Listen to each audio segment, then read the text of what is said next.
Welcome everybody to this week's edition of Valpo Football Weekly, sponsored by Regional Federal Credit Union with head coach Landon Fox. This is Brandon Vickery, and Coach, there's no two ways about it. A heartbreaking defeat this week against rival Butler on a last-second field goal. As you kind of look back, what are some deciding factors you think you could have done better in the game? Yeah, it's relatively simple in terms of just turnovers and penalties. And when you have those two things, the opportunity to win games is very difficult. And it's disappointing because up until 2 weeks ago, we actually led the conference, the PFL, in the fewest amount of penalties. And I think that's a tribute to our guys and the discipline and the routine that we have at practice. But in those big games, you know, it's about poise. And even though it's a big game, you embrace it, and it is a big game.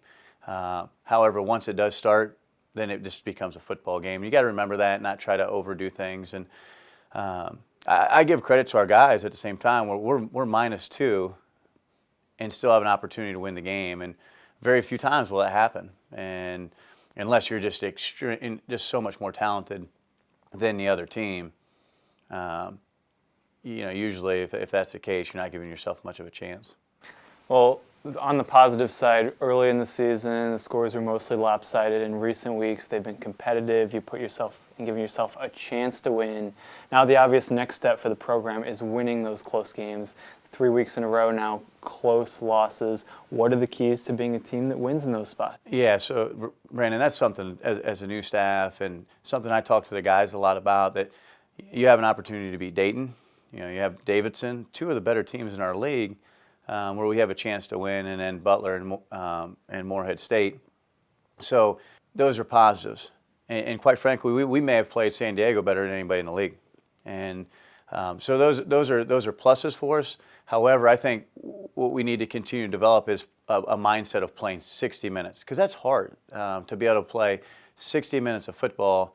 Being consistent over that period of time is what we need to really continue to concentrate on and continue this week, but then as we move into the off season as well. And I think that's where you develop some of that consistency in some of your winter workouts and that mental toughness that it takes to play for 60 minutes. Let's talk about the season of Chris Duncan. It's been an interesting season for him. He was overtaken as the starting quarterback early in the year, won his job back, and has performed, it seems like, better and better in recent weeks. What have you seen from Chris over the course of the year? Just his confidence, he's gaining more and more confidence, and then just the game plan of doing what he does well. You know, you're not sitting back there asking him to throw 50 times. However, he just has a week ago he threw for 300 yards. But we're working towards his strengths, and it's a tribute to Chris Limbach, our offensive coordinator, of putting him in position to make plays, and then Chris ultimately becoming more comfortable in making those plays when they come. As we look ahead, we'll get to the senior day aspect in a moment, but first let's talk about the opponent this week. What have you seen on film so far? What's the scouting report on Marist? Very familiar with Marist, and very similar. Very talented. Across the board, both offensively and defensively, when you see their talent. Very good talent. Again, it's just their ability. They're similar to us in terms of their ability to be consistent in their execution for 60 minutes. And you'll see where they'll go and burst. And so I think the team that executes the best for the longest period of time, and I know that's kind of cliche, but really for these two teams will be the team that comes out on top. It's a senior class that was in kind of the challenging spot of having a new coaching staff for their final season. Just what's your relationship like with this class, and what will you remember about this group of seniors? So I'm so thankful, and I shared that with them when we got home after, from the Butler game, and I shared that with them, just how extremely grateful I am and proud of the team. And I know it doesn't make sense when you're sitting there with our record, but they're building it. This will always be the team that laid the foundation for our championships to come. And I firmly believe that. And I talk to them. It's our society, and you think about it, is, hey, you go to work and a week later or 2 weeks later, I get paid.